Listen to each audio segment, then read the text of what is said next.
bandla nasembukweni besizonikela enkosini yamakhosi uShembe uNyazi Lwezulu sizoyibongela.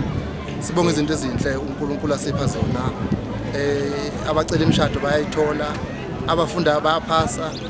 Kuyashadwa kuyaphithizela kuyaganwa abanye bathenga imoto ongakalothola uthenga imoto omunye uyaganwa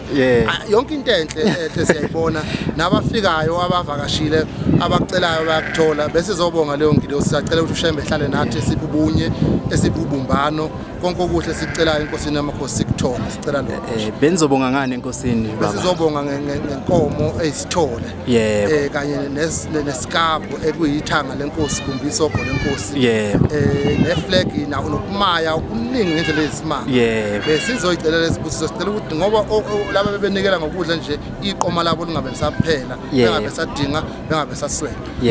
lezi inkomo esinikela ngazo sicela ukuthi mezizala lenkomo nathi zande inkomo emakhaya emzini yoba ingadingi singasweli abangakathola imisebenzi sicela beyithola nabahleli kambe emzini behlale kahle beganwe behlale kahle abantu bezala ingane bekuhle sicela nebandla nokuthula ubaba umshumayeli esikhuluma naye baba umshumayeli bani umshumayeli umlondo wasembukweni ethembisa siyabonga Israel siyabonga baba amen.